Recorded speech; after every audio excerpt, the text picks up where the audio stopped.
Scanning should be done continuously. You still focus most of your attention straight ahead, but rotate through all other areas every few seconds. At first, consciously, but after a while, it'll simply become a habit.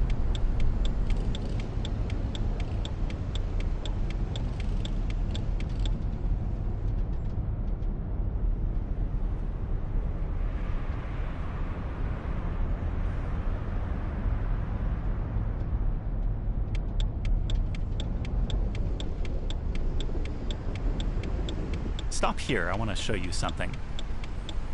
Not all hazards are readily visible, but just because you can't see them, of course, doesn't mean they're not hazards or won't become one. Hazards can be blocked by other vehicles, sharp turns, even road signs.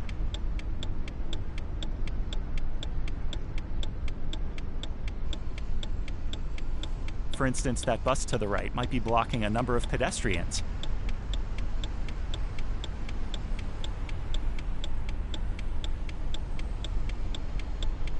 The truck to the left is hiding an emergency vehicle.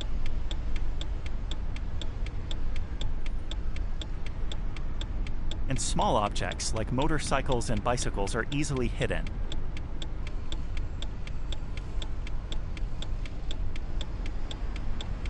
Okay, let's keep going.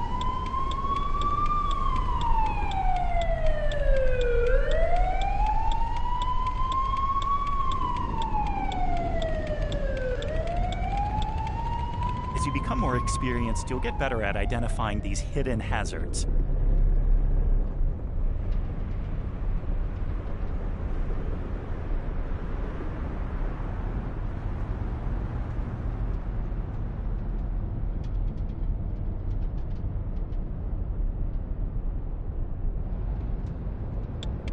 Okay, now that you know how to search for hazards, there's a technique that'll allow you to go one step further and actually predict hazards before they occur.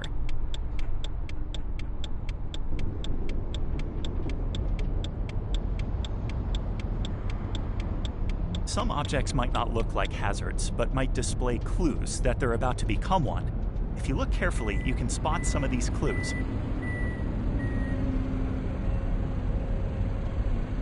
Look ahead to your right. Notice the SUV with its wheels turned out and brake lights on? This may be an indication that the car is about to pull out.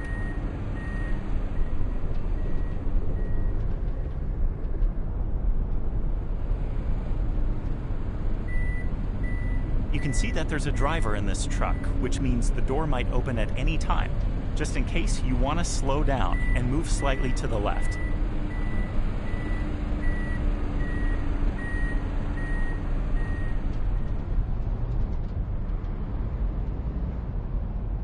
In some areas, you wouldn't expect to see a pedestrian, but the presence of a bus, emergency vehicle, or delivery vehicle might mean there's a pedestrian in the area and perhaps on the road. More often, pedestrians are being struck and killed because they were distracted. Right? Just like distracted drivers, pedestrians can be distracted by cell phones, texting, or reading. You should look at their behavior for clues about their awareness.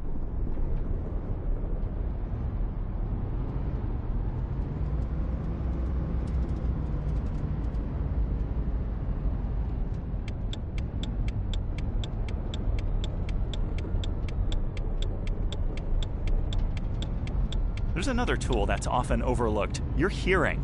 You'll be surprised how much you rely on your hearing to know what's going on around you.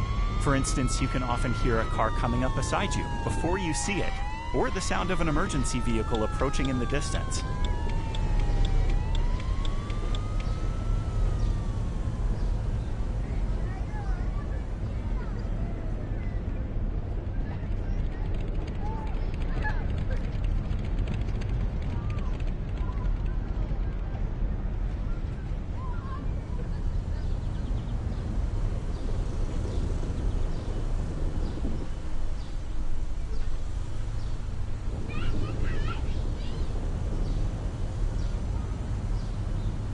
Take advantage of all your senses.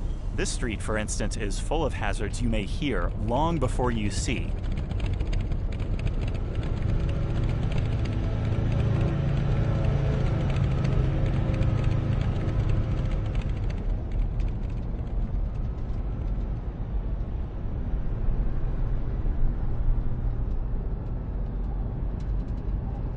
Go ahead and pull over in front of any of these houses. Then shut down your car.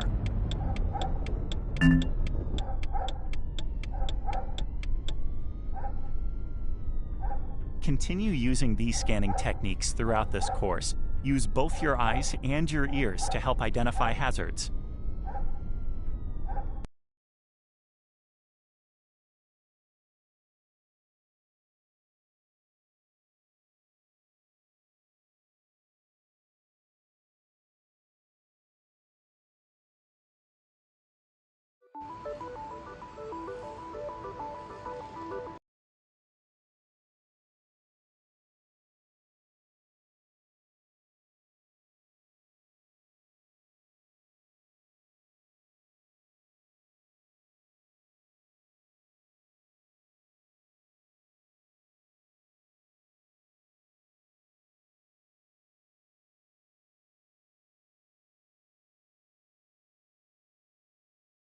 So you've learned how to identify hazards, some obvious, some not so obvious. You've even learned the first step towards anticipating hazards. But what happens when things don't go as planned? How can you prepare yourself for the unexpected? Well, let's get out of here and I'll show you.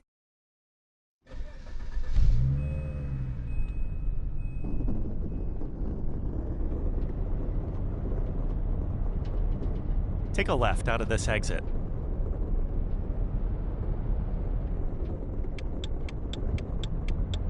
Stop here and look left before pulling out. Okay, you're clear to go because this car is turning into the gas station, right? Well, what if he doesn't turn and you decide to pull out? As I said, things don't always go as planned, and other drivers don't always make good decisions or obey traffic laws. Now it's safe to pull out.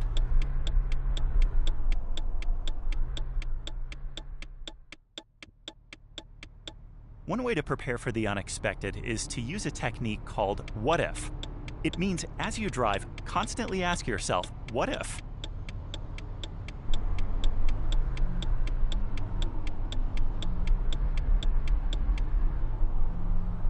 For instance, what if this car on the left decides to pull out in front of us?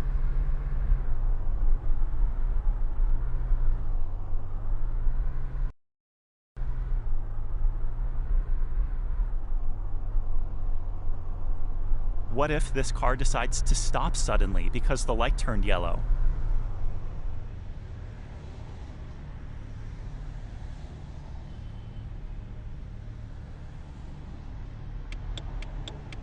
What if this car pulls out in front of you?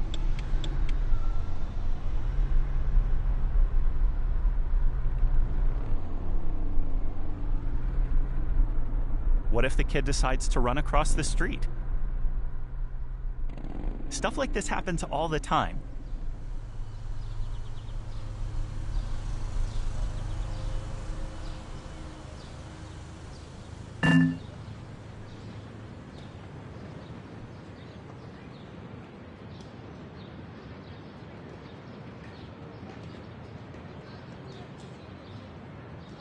Okay, here's a math quiz.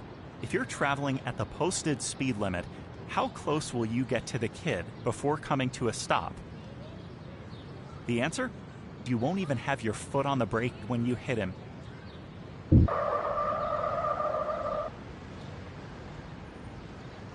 Well, even if you were paying full attention to the road, it takes several seconds to recognize what's going on, determine if it's a hazard, decide on the appropriate response, and to move your foot from the accelerator to the brake. So, how do you give yourself more time to react? The obvious would be to stay alert and drive slower in busier areas, but there's another technique that can reduce your reaction time. It's called covering the brake. Here's how it works.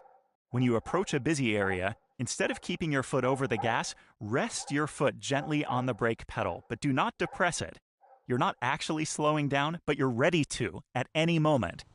This technique can give you a few moments more to react to a situation should it occur. Try it yourself, scan for hazards, and ask yourself, what if? Then cover the brake when appropriate. See how quickly you can respond to any situation.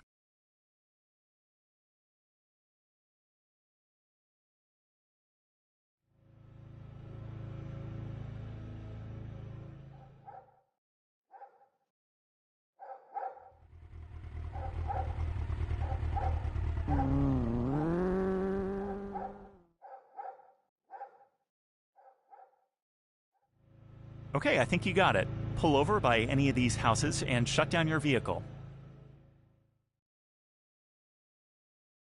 At first, you might have to make a conscious effort to think, what if? But as you get a little more experience, it'll happen more naturally.